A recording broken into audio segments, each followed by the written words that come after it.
গায়ে লেগে যাচ্ছে, আমার দাওয়াত করলি কেন? হাদিস বলেছে, যদি এটা হাদিস থেকে প্রমাণ না করতে পারি আমার ভাঙড়ের মাটিতে ঢুকতে দেবে। খোদার কসম, এই ভাঙড়ের যুবকেরা, খোদার কসম, আমি নবীর মেম্বারে বসে বলছি, আমি ভাঙড়ের মুসলমানদের অন্তর দিয়ে ভালোবাসি, ওই জন্য হক কথাগুলো বলে যাচ্ছি, দুটো পায়ে ধরে বলে যাচ্ছি, মসজিদে সম্পর্ক করো, আল্লাহর কাছে মাথা নত করো, গোটা দুনিয়া তোমার। সভাপতিকে পাড়ায় যে পার্টির বুথ সভাপতি, সেই কি মসজিদের সভাপতি? সেক্রেটারি মুখে দাড়ি নাই, মাতোয়ালি ওর বাড়ির মেয়েরা বন্ধন লোন গ্রুপ লোন করে, ক্যাশিয়ার হারাম খায়। এই ভাঙড় কাডালিয়ার মুসলমান, আমি নবীর মেম্বারে বসে আমি কালিমুল্লাহ চ্যালেঞ্জের সাথে বলছি, কোন দুধ খা মায়ের লাট, মায়ের বৈধ সন্তান যদি থেকে থাকে সামনে দাঁড়িয়ে কথা বলবে, চলে যাব মুনাফিকের বাচ্চার মতো। কাল সকালে হাদিস বলেছে, যদি এটা হাদিস থেকে প্রমাণ না করতে পারি আমার ভাঙড়ের মাটিতে ঢুকতে দেবে না। আর এটা যদি হাদিস হয়, যদি না মানো, তুই মুনাফিকের বাচ্চা, তুই চিটিংবাজের বাচ্চা, তুই হারামখোরের বাচ্চা। সত্যটা সত্য বলা যাবে না। হারাম খাচ্ছি খা, অন্ধকারে উজু করে আল্লাহর কাছে হাত তুলে বল, আল্লাহ আমি বিপদে পড়ে লোন নিয়েছি, বিপদে পড়ে সুদের টাকা নিয়ে ফেলেছি, আল্লাহ তুই মাফ কর দিস। আল্লাহ মাফ করবে না, করবে না, এটা আমি বলতে পারবো না। রাসূলুল্লাহ দিনের কথা বলতো আবু জেহেল আবু লাহাবের কাছে, কত বড় বড় কাফের, সেখানে কথা বলতে গিয়ে রাসূলের ভয় লাগে। আর আজকের মুসলিম পাড়ায় মুসলমানের ছানাদের সামনে হক কথা বলতে গিয়ে আমার মতো সাহসী বক্তা ভয় লাগছে। তার মানে বুঝতে পারছেন দিন কোথায় চলে, দিন কথা তো বলা যায় না, হারামের কথা তো বলা যায় না, কেন এগুলো হাদিসে নাই? যারা ইতিমের হক মেরে খাবে, যারা বিধবার টাকা মেরে খাবে, যারা মুখে দাড়ি রাখবে না, যারা সুদ খাবে, মদ খাবে, জেনা করবে, তাদের বিরুদ্ধে আলেমরা বলতে পারবে না। তাহলে তোদের থেকে কাওরারা তো অনেক ভালো রে, তোগা থেকে খ্রিস্টানরা অনেক ভালো, সেখানে আমরা সাহস নিয়ে কথা বলতে পারি। এই বাবু শুনে রাখ, বুড়ো মানুষ, যে কটা বুড়ো লোক, যে কটা বুড়ো মাল, বুড়ো হয়ে গেলি নামাজ পড়া ধরে, আমি নবীর মেম্বারে বসে বলছি, এরা কেউ আল্লাহর ভয়ে নামাজ পড়ে না, কবরের ভয়ে নামাজ পড়ে। আমার কথা কি আপনারা রাগ করলেন নাকি? পিছনের লোকেরা কি বলছেন, রাগ করলেন? আমি আমার কথাটা বুঝতে পেরেছেন না পারেননি? কোন বুড়ো লোক যদি বলে কালিমুল্লাহ আপনি বড় বড় কথা বলছেন, আমি আল্লাহর ভয়ে নামাজ পড়ি না, আমি তো তাহলে ঘুরিয়ে ধরবো। যদি আল্লাহর ভয়ে নামাজ পড়লে একদিন পড়িনি কেন? একদিন তো শরীর ভালো থাকে, একদিন মসজিদে যায়নি কেন? ও মান তো বুঝতে পেরে গেছে যে জন বয়সে মানুষের পাছায় যে গাঁটলা বাঁশ দিছি, কবরে গেলি শালা সবের টাইম দেবে, অ্যাকশন চালু হয়ে যাবে। ওই জন্যই ও আল্লাহর ভয়ে না, কবরের আযাবের ভয়ে মসজিদে যাচ্ছে।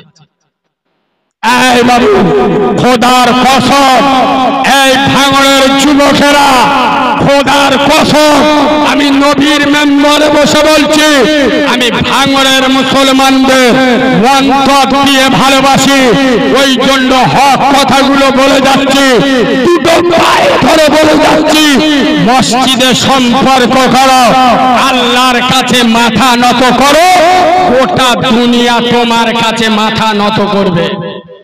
ঠিক বলছি না ভুল বলছি? আমি সেদিন এক জায়গায় বলছিলাম, এই বাবু আপনার চলাফেরায় গ্রামের লোক রেগে যায়, আমার কে খারাপ বললো ভালো বললো এইটা, দুনিয়ার লোক নারাজ হয়ে যায়। দুটো পায়ে ধরে বলে যাচ্ছি, একজন আর নারাজ করবেন না, তিনি কে? জোরে বলো। খোদার কসম, একজনকে খুশি রাখো, গোটা দুনিয়া তোমার উপরে খুশি থাকবে। আর একজনকে নারাজ করে দেবে, গোটা দুনিয়া তোমার উপরে নারাজ হয়ে যাবে। আমাদের ভিতরে কি আছে? বাঘের মতো অহংকার দিয়ে কথা বলি কি করে? একমাত্র ইমানি পাওয়া। দুটো পায়ে ধরে বলে যাচ্ছি, মসজিদ ছেড়ো না। তবে এখান থেকে একটা নকটা বলবো। আচ্ছা, আমার আলোচনা আপনাদের কষ্ট হচ্ছে না? তাহলে একবার তাকবীর দেবো, তাকবীর দেবো। সবাই বললি দেবো, কি বলছেন দেবো? কই দাও না, নারে তাকবীর। আমার ভুল হয়ে গেছে, মাফ করে দেন। আর বলবো তাকবীর দেন, জানা আমশা হাগা হয়েছে। এ বাবু, এমন আওয়াজ দেবেন, চিটিংবাজ হারামখোর মুনাফিকদের দিল 1.5 ইঞ্চি ভিতরে ঢুকে যাবে। হারামখোরদের চোখ নীল হয়ে যাবে, চিটিংবাজদের চোখ ব্লু হয়ে যাবে। এই বাবু, এরম আওয়াজ দেবেন? দেবেন? কই একটু দাও না, নারে তাকবীর। হয় হয় না, কিছু কিছু মালসুক বসে কেন একটু ঝেড়ে মারে, নারে তাকবীর। সামনের লোকেদেরকে ফেরেশতারা বারণ করে, চুপ করে আল্লাহর নামে তাকবীর দিতে পারে না। আল্লাহু আকবার মানে কি? আল্লাহ বড়। এ মনে মনে করতে যায় এখানে বসে বলবো আল্লাহ বড়, আমি 3 কোটি টাকার মালিক, আমি একটা নেতা লোক, আর আল্লাহ বড় বলবো? বুঝে নেবেন যে আল্লাহ বড় বলে না, সে মুনাফিক। হ্যাঁ না না, তো একটু 5 গিয়ারে আওয়াজ দেন, নারে তাকবীর। আর একটু জোরে নারে তাকবীর, নারে তাকবীর। দাদা পীরের হক সিলসিলা, সিলসিলায় মুজাদ্দিদের জামান, নারে তাকবীর। আল কুরআনের আলো, আল হাদিসের আলো, ফুলের সুবাস, চাঁদের হাসি, নামাজ পড়তে ভালো। পাকা চিটিংবাজ না? এরা নাকি নামাজ পড়তে ভালোবাসে। ফজরের আজান দিচ্ছে মসজিদে, কোচি মতো বউ নে ঘরে শুয়ে হয়েছে। এই কথা বলি বলে তো আমি খারাপ, এই কথা বলি বাস্তব তুলে ধরি, সত্যটা আয়নায় দেখাচ্ছি, ওই জন্য তো আমি খারাপ। এই বাবু, এখান থেকে আর একটা নটটা তুলে ধরছি, শোনেন। যে বাড়ির মহিলারা নামাজ পড়ে না, সে বাড়ির পুরুষেরা নামাজি হতে পারে না। মা বোনেদেরকে বলবো, এই ভাঙড়ের সোনামণি মা বোনেরা, মেয়েরা কুটুম বাড়ি যাবে 2 ঘন্টা সাজার সময় পায়, 10 মিনিট আল্লাহর নামাজ পড়বে, সংসারে বিরাট কাজ, বিরাট কাজ। হ্যাঁ না না, কুটুম বাড়ি যাবে আল্লাহর কি রে বাপ, আটা ময়দা মুখি মেখে পুরো যেন আলিয়া ভাটের খালাতো বোন। ঠিক বলছি না ভুল বলছি? যে আটা ময়দা মেখেছে, ফেরা লাভলি, ফেস পাউডার, ये পাউডার, ও পাউডার, গুষ্টি পাউডার মেখে পুরো নুসরাত জাহানের ফুতো বোন। এই মহিলারা, নবীর মেম্বারে বসে বলে যাচ্ছি, যত সাজগোজ করছো করো, যত মেকআপ করার করছো করো, কিন্তু অতি বাস্তবটা বলে যাচ্ছি, তোমার জীবনের শেষ মেকআপটা যেদিন হবে, জীবনের শেষ মেকআপ করানো হবে আতর আর শর্মা দিয়ে। হ্যাঁ না না, এই মহিলারা, জীবনের শেষ মেকআপ গ্রামের মেয়েদের হাতে হবে। সেখানে ফেস পাউডার থাকবে না, বডি লোশন থাকবে না, সেখানে থাকবে কসম খোদা আতর আর শর্মা। সুতরাং এই ভাঙড়ের সোনামণি মা বোনেরা, রূপ চর্চা ছেড়ে দিয়ে আমল চর্চা করো। জান্নাত খুঁজতে হবে না, জান্নাত তোমাকে খুঁজে নেবে। ঠিক বললুম না ভুল বললুম? জান্নাত খুঁজতে হবে না, জান্নাত তোমাকে খুঁজে নেবে। আমি বাস্তব কথা বলি তো শোনে। অনেক মেয়ে স্বামী ছেড়ে বাপের বাড়ি চলে যায়, কি জানি ও গুটি মদ খায়। কি খায়? মদ খায়। মদ কর, ওর সাথে ঘর সংসার করবো। স্বামী মদ কর, অনেক বিবি ছেড়ে বাপের বাড়ি চলে যায় না, যায় না। আরে এরকম নজির আছে না নাই? একটা নজির আমার দেখান, মেয়ে স্বামী ছেড়ে বাপের বাড়ি চলে গেছে এই অজুহাতে যে আমার স্বামী নামাজ পড়ে না। আমি কি বলেছি বুঝতে পারিনি? মেয়ে সংসার ছেড়ে বাপের বাড়ি চলে যাচ্ছে কেন? মদ খেয়ে এসে রাতের বেলা আমার উপর অত্যাচার করে, গাঁজা খেয়ে আমার উপরে অত্যাচার করে, কিন্তু স্বামী নামাজ পড়ে না, স্বামী হারাম খায়। কটা মেয়ে এই অজুহাতে স্বামী ছেড়ে বাপের বাড়ি চলে নজির আছে? খোদার কসম মায়েদের পায়ে ধরে বলবো, একজন মহিলা পারে তার স্বামীকে আল্লাহর ওলি বানাতে। ঠিক বললুম না ভুল বললুম? হাদিস আপনারা অনেকে জানেন। আম্মা জান খাদিজা হুজুর আমার রাসূলুল্লাহকে বিয়ে করেছিলেন। আম্মা জান খাদিজার বয়স হলো 40 বছর, আর রাসূলুল্লাহর বয়স হলো 25 বছর। 15 বছর রাসূলুল্লাহ আম্মাজান খাদিজার সঙ্গে ঘর সংসার করা হয়ে গেল, মানে নবীর বয়স গিয়ে দাঁড়িয়েছে 40 বছর, আর আম্মাজান খাদিজার বয়স গিয়ে দাঁড়িয়েছে 55, মানে 55 বছর। কিন্তু খোদার কসম রাসূলুল্লাহ নবুয়াতের দাওয়াত সর্বপ্রথম যার কাছে দিয়েছিল সেটা আবু বকর, ওমর, উসমান, আবু জেহেল, আবু লাহাব ছিল না। রাসূলুল্লাহ ঈমানের দাওয়াত, নবুয়াতের ঘোষণা, রিসালাতের দাওয়াত সর্বপ্রথম যার কাছে দিয়েছিল সেটাই ছিল নিজের স্ত্রী আম্মা জান খাদিজাতুল কুবরা।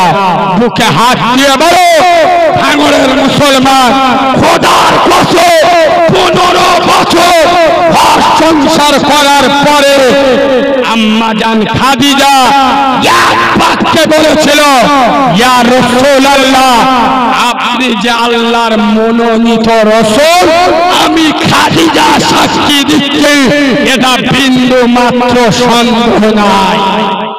আর একটু জোরে বলবেন না, আর একটু চিল্লে বলবেন না। আমি যত বড় মৌলভী আর যত বড় পীর সাহেব, আমি কত বড় বুজুর্গ, সব থেকে বেশি জানবে কে? কথা বলে না? আমার বিবি, আমার স্ত্রী, আমার বউ, সোনার বাবাজি। যার স্ত্রী ভালো, যার স্ত্রী নামাজি, যার মা নামাজি, বাড়ির মহিলারা যতক্ষণ না নামাজি হবে সে বাড়িতে নামাজের পরিবেশ প্রতিষ্ঠিত হয়। কথা বলে না? হয় না? নিজে নামাজ পড়ে। তবে এখানে আমি আর একটা কথা বলবো, এত জলসা মিলাদ মাহফিল হচ্ছে, নামাজির সংখ্যা বাড়ছে না। বড় রোগটা বলবো, আপনারা বলতে বললি বলবো, কেন বাড়ছে না নামাজি? দেখেন, সারা জীবন ওষুধ খেলে রোগ যদি ডাক্তার না ধরতে পারে রোগ সারবে? কথা বলে না? বাবা আপনারা জ্ঞানী মানুষ, আমার কথা ভালো করে বোঝো। আপনার বাপ মরে গেছে, আপনার পিতা মারা গেছে, আমি কারিমুল্লাহ আপনার মরা বাপের দেখতে গেছি, যে মরা মুখটা দেখে আমি বলতে, হাটি মাটিম টিম তারা মাঠে পারে, তাদের খাড়াই দুটো শিং, তারা হাটি মাটিম টিম। আগো ওর বেটা আমার আদলাই ইটির বাড়ি মেরে মাথা ফেটিয়ে দিবি। কথা বলে না? ওকে বলতে হবে কি, ইন্না লিল্লাহি ওয়া ইন্না ইলাইহি রাজিউন। ওখানে এই দোয়া না পড়ে হাটি মাটিম টিম পড়তে মার ফরজ হবে না ওয়াজিব হবে? কথা বলে না? সমাজে যেই রোগ হয়েছে সেই রোগের ওষুধ যদি না দেন, অন্য ওষুধ দিলে পেশেন্ট কমায় চলে যাবে। এই মুসলমানেরা শুনো, তোমার বাপে পেটে ঘা হয়ে নাড়ি পচে গেছে, আর ডাক্তার ওপরে মলম মাখাচ্ছে, মাল সারবে না সরবে? কথা বলে না? ঘা হয়েছে কোথায়? নাড়ি পচে গেছে কোথায়? ভিতরে মলম মাখাচ্ছে, ওপরে সারবে না সরবে? খোদার কসম, আপনারা রেগে গেলে আমার বয়ে গেল। শ্রোতাদের মন জয় করার জন্য আমি আসি নাই। শুনে আজ বর্তমান বাংলার মুসলিম সমাজে নারী পচে গেছে, বাংলার মুসলিম সমাজে নারী ঘা হয়ে গেছে। 100-র মধ্যে 98 জন বেনামাজি, 100-র মধ্যে 99 জন সুদের ব্যবসা করে, 100-র মধ্যে 85 জন মুখে দাড়ি রাখে না, 100-র মধ্যে 80 জন হারাম খায়, 100-র মধ্যে 90 টা যুবক জেনার সাথে যুক্ত, 100-র মধ্যে 70 জন বাম্মার ভাত দেয় না। মুসলিম সমাজে নারী পচে গেছে, আর আমাদের মৌলবীরা এসে ওপরে মলম মাখাচ্ছে। মানে কিরা 2 ঘন্টা ওয়াজ করতে দিয়েছে, খাজা বাবার ইতিহাস 1 ঘন্টা, বড় পীর সাহেবের ঘটনা 1 ঘন্টা, 2 ঘন্টা। সুবহানাল্লাহ, আলহামদুলিল্লাহ। দে বাপ টাকা টাকা আগো, আমার কথা বুঝছেন না বোঝেন না? যে রোগ হয়েছে সেই রোগের ওষুধ দিতে হবে না হবে? আজ সমাজে এত হারামখোর, চিটিংবাজ, মুনাফিক, 2 নাম্বার মাল বেড়ে গেছে।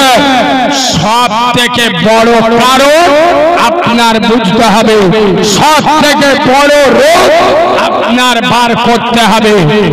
মসজিদে লোক যায় না, এর একটা কারণ। 2টো কারণ আমি তুলব। এক, মসজিদটা আগে বলে নি। মসজিদ ভালো করে শোন।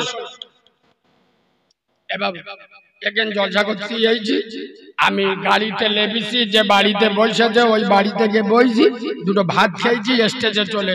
মানে এই গ্রামের পজিশন কি আমি জানি না, তবে আমি রোগের ওষুধ দেবো। যদি এদের সেই একই রোগী হয়, যদি গায়ে লেগে যায় অসুবিধা নেই তো? কথা বলে না, হক কথা বলবো তো?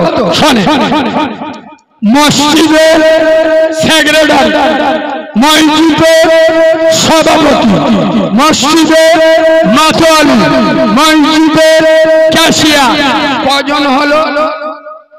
4 জন। ভালো করে শোনেন, আমি ওয়াজ কোথায় গিয়ে ঠেলে তুলছি, ভালো গুরুত্ব দিয়ে শোনেন। আচ্ছা, ইমামদের সপ্তাহে একটা ছুটি দেওয়া হয়, সপ্তাহে 1.5 দিন, তাহলে মাসে 4টে সপ্তাহ, 4 দেড়ে 6 দিন, মাসে 6 দিন ছুটি দেয়।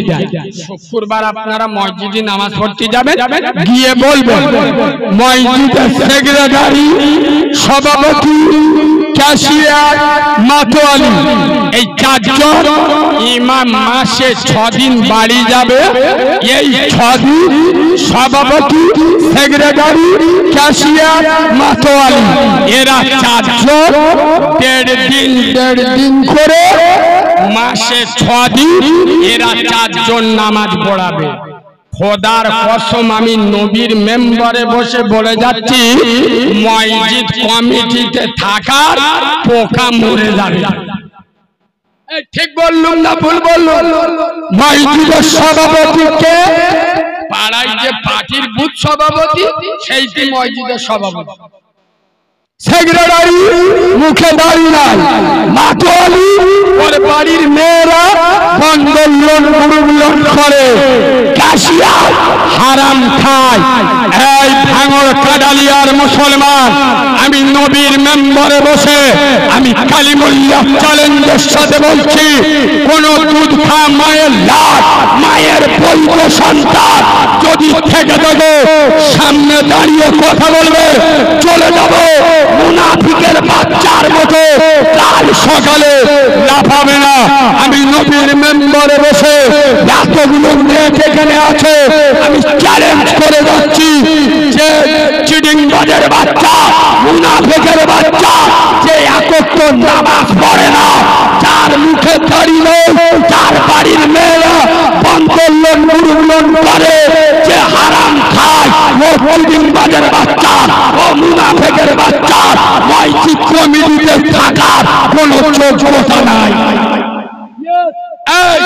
এটা আমি কোরআন থেকে প্রমাণ করব, কোরআন থেকে, কোরআনের আয়াতটা আমি এখন বলবো। যেদিন আমার চ্যালেঞ্জটা অ্যাকসেপ্ট করবে, সেই দিন আমি কোরআন থেকে প্রমাণ করব যে একত্র মসজিদে নামাজ পড়ে না, যার বাড়ির মেয়েরা বন্ধন খায়, একত্র নামাজ পড়ে না, মুখে দাঁড়িয়ে সুদ খায়, ওদের মসজিদ কমিটিতে থাকা কোনো যোগ্যতা নাই। এই বাবু, তবে আপনারাই হলেন বেশি খারাপ, দোষ আপনাদের। আমি নবীর মেম্বারে বসে বলে যাচ্ছি, গুনাহ আপনাদের হবে। কেন? এত নিক্ষমতা হয়ে গেছে। আপনার জায়গা যদি কেউ 2 বিঘা কেড়ে নেয়, তখন বলবে দেখে লোক, আরে কিন্তু মসজিদ গন্ডগোল করে লাভ। ঠিক বলছি না ভুল বলছি? শুক্রবার মসজিদে যাবেন, আপনারা গিয়ে প্রতিবাদ করবেন, গিয়ে বলবেন দেখো আমরা জুমায় একবার নামাজ পড়তে আসি, সপ্তাহে একবার, এমনি তো আমরা গুনাহগার, আমরা বেশি গুনাহ করতে পারবো। মসজিদ চালাবে তারা, 5 ওয়াক্ত নামাজ পড়ে যারা। যদি কোন চিটিংবাজের বাচ্চা দাঁড়িয়ে বলে, কোন মুনাফিকের বাচ্চা, হারামখোরের বাচ্চা দাঁড়িয়ে বলে এই মসজিদে জায়গা দিয়ে গেছে আমাদের বাপ দাদা, সুতরাং মসজিদে আমরা যা করব তাই হবে, সাথে সাথে ওই মসজিদ থেকে নেমে আসবে, ও মসজিদে নামাজ পড়বেন না। আরে চিটিংবাজের বাচ্চা, তোর বাপ দাদা মসজিদে জায়গা দিয়ে গেছে বলে মসজিদে তোদের দাদাগিরি চলবে না। ওরা যখন জায়গা মসজিদে দিয়ে গেছে, তখন ও জায়গা তোদের না, ও জায়গা আল্লাহ। ওই মসজিদে তোদের অধিকার যতটা, গ্রামের লোকের অধিকার ততটা। এই কাঁঠালিয়ার জুমা মসজিদে, কাঁঠালিয়ার মুসলমানদের অধিকার যতটা, আমি কারিমুল্লাহ জাহাবি, আমার বাড়ি ডাইমনে, আমার ঠিক ততটাই অধিকার। কেন? মসজিদ কারোর বাবার পৈতৃক সম্পত্তি নয়, মসজিদে আইন চলবে আল্লাহ। গ্রামের লোক মেজরিটি% যেটা রায় দেবে সেইভাবে মসজিদ চলবে। তোর বাপ দাদার মসজিদ যদি হয়, ও মসজিদে নামাজ হবে। প্রতিটা জায়গায় মসজিদ নিয়ে পার্টিবাজি চলছে, ঠিক বলছি না ভুল বলছি? গ্রুপবাজি চলছে। কি করে যাবে মসজিদে? আগামী করার জায়গা না, ওটা আল্লাহর ঘর, পবিত্র রাখো, ওর সাথে পার্টির কোনো সম্পর্ক। ঠিক বলছি না ভুল বলছি? ক্লিনিক রাখো। খোদার কসম, দুটো পায়ে ধরে বলে যাচ্ছি, আমি এখন পার্টিবাজি করতে আসি নাই। হক কথা বললেই তো অনেকের গায়ে লাগে, তবে আজকের এমন একটা হাদিস বলবো, চোখ ধোঁয়া হয়ে যাবে। এই হাদিস সবসময় মাথায় আসে না, আর সব জায়গায় বলি না, পাগল হয়ে যাবে। এ ওয়াজ পেটে পড়েনি, খালি শুনেলেন। হযরতে ওমর, একবার সুবহানাল্লাহ বলবেন? এরা আমার উপর রেগে যাচ্ছে, একটু মিষ্টি করে সুবহানাল্লাহ বলো, আর একটু ভালোবাসা দিয়ে সুবহানাল্লাহ বলো। হাদিসটা খুব গুরুত্ব দিয়ে শোনেন, চোখ থেকে পানি আসবে। হযরতে ওমর তখন কোন সাধারণ সাহাবা নয়, আমির আল মুমিনিন, খলিফাতুল মুসলিমিন, খলিফাতুর রাসূল। শুধু মদিনার বাদশা নয়, অর্ধেকটা পৃথিবীর বাদশা, আর্ধেকটা পৃথিবী শাসন করছেন। উনি আমিরুল মুমিনিন, উনি মদিনার মসজিদ নববী ইমাম সাহেব। ভালো করে শুনেন, হযরতে ওমর একদিন মদিনার মসজিদ নববীতে জুমার নামাজ পড়াতে যাচ্ছেন। সেদিন একটু দেরি হয়ে গেছে। কি হয়? দেরি, খুব গুরুত্ব দিয়ে শুনুন। কোন কারণবশত দেরি হতে পারে না জুমার দিন অনেক মানুষ দেখবেন এমনি নামাজ পড়ে না, কিন্তু জুমার দিন আশা করে আমি একটু সবার আগে যাব। অনেক সময় একটু লেট হয় না বিভিন্ন কারণ। তো হযরত ওমর একটু লেট হয়ে গেল, সেই মসজিদ নববীতে ঢুকছে, মসজিদ নববীর দরজার কাছে হযরতে আবু আইয়ুব আনসারী রাদিয়াল্লাহু তাআলা। কোন আবু আইয়ুব আনসারী? রাসূলুল্লাহ মক্কা থেকে যখন মদিনায় হিজরত করেছিলেন, রাসূলুল্লাহ মদিনায় যার বাড়িতে সর্বপ্রথম গিয়ে উঠেছিলেন তার নাম হলো এই আবু আইয়ুব আনসারী, আল্লাহর নবীর বিখ্যাত সাহাবা। কথাটা খুব গুরুত্ব দিয়ে শোনে। হযরত ওমর যেই দেরি করে মদিনার মসজিদ নববীতে জুমার নামাজ পড়তে ঢুকেছেন, হযরত আবু আইয়ুব আনসারী বলছে, ওমর দাঁড়াও, এই ওমর দাঁড়াও, আমরা কি তোমার চাকর এসেছি নাকি? কতক্ষণ দাঁড়াবো? কেন দেরি হলো? বাবু কাকে বলছে বুঝতে পারছেন? যে ওমর রাস্তা দিয়ে হেঁটে গেলি শয়তান পর্যন্ত রাস্তা পাল্টে ফেলতো। যে ওমরের রাস্তা দিয়ে হেঁটে গেছে, শালা ধরলে ধুলো করে দেবে, সুতরাং এই রাস্তায় যাওয়া যাবে। যে ওমরের দেখলে শয়তানও কাঁপে, যে ওমরের আমলে বাঘ আর ছাগল একই ঘাটে পানি খেত, সেই ওমরকে আবু আইয়ুব আনসারী বলছে, ওমর আমরা তোমার চাকর নয়, এত দেরি করলে কেন? শোনেন, হযরত ওমর কোন কথার জবাব দিলেন না, সোজা গিয়ে মেম্বারে রাসূল, যে মেম্বারে দাঁড়িয়ে পৃথিবীর শ্রেষ্ঠ মহামানব আব্দুল্লাহর ব্যথা নূরে মুহাম্মদ আমিনার লাল রাসূল খোদা রব্বে মাহবুব নবীদের নবী নবীদের ইমাম বিশ্ব নবী, যে মেম্বারে দাঁড়িয়ে খুতবা দিয়েছে, নামাজ পড়িয়েছে, যে মেম্বারে দাঁড়িয়ে সিদ্দিকে আকবর ইমামতি করেছেন, আজ হযরত ওমর আবু আইয়ুব আনসারী কথার জবাব না দিয়ে সোজা মেম্বারে রাসূলে দাঁড়িয়ে গেল। আর দাঁড়িয়ে সর্বপ্রথম আকাশের দিকে তাকালেন আর আল্লাহকে ইশারা করে বললেন, হে আরশের মালিক, আমি খাত্তাবের বেটা উমর, আমি তোমার আমিনার লালের গোলাম উমর, তোমার কাছে দোয়া চাচ্ছি, আল্লাহ তুমি আবু আইয়ুব আনসারীকে ভালো রেখো। সুবহানাল্লাহ বাড়ি গিয়ে বলবেন। কোথায় সুবহানাল্লাহ বলতে হয় এখন শেখে, কোথায় ওয়াজ করবে?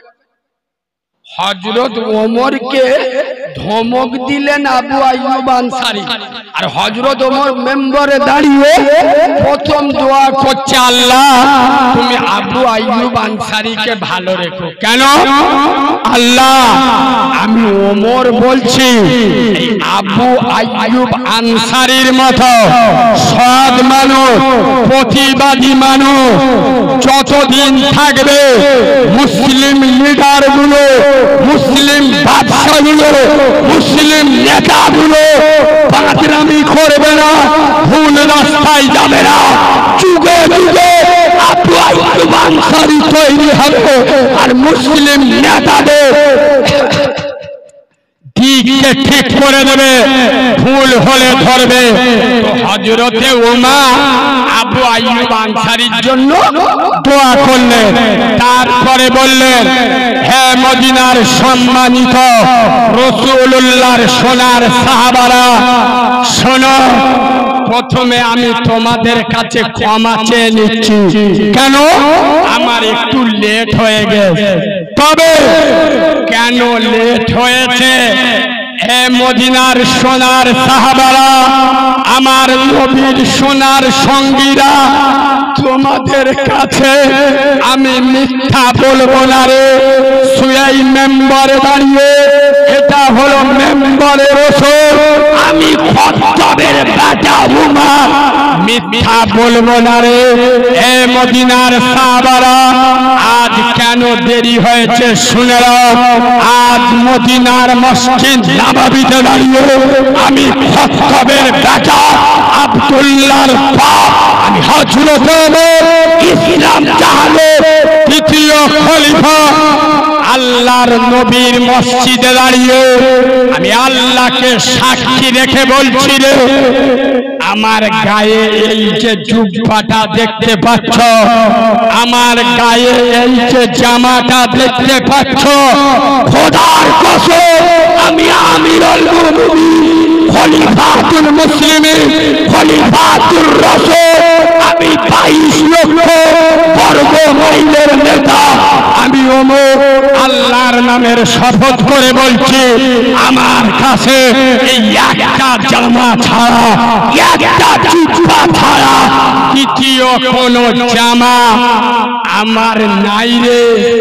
হে নবীর সোনার সাহাবারা, আব্দুল্লাহর মা মানে আমার স্ত্রী, আমার এই একটা জামা একটু ময়লা হয়ে গিয়েছিল, আমার স্ত্রী আজকে কেচে ধুয়ে দিয়েছিল, তাই শুকাতে দিয়েছে, শুকাতে একটু দেরি হয়ে গেছে, ওই কারণে আজকের একটু দেরি হয়ে গেছে। এ নবীর সোনার সাহাবারা, তোমাদের এখন যদি বিশ্বাস না হয়, আসো আসো, এখন আমি উমর আমার গায়ের জুব্বাটা এখনো অল্প অল্প ভিজা আছে, তোমরা হাত দিয়ে দেখে নাও। খোদার কসম সেই দিন মদিনার মসজিদ নববী কান্নার রোল পড়েছিল। নবীর সোনার সাহাবারা আল্লাহর কাছে হাত তুলে বলেছিল, হে আরশের মালিক, আমরা রাসূলুল্লাহর সোনার সাহাবা তোমার বিশ্ব আদালতে দোয়া করছি, তুমি যুগে যুগে মুসলমানদেরকে খাত্তাবের বেটা উমরের মতো নেতা উপহার দিও। একবার সুবহানাল্লাহ বলবেন না? আরে একটু জোরে সুবহানাল্লাহ বলবেন না? নারে তাকবীর, নারে তাকবীর, নারে তাকবীর। আর্ধেকটা পৃথিবীর বাদশা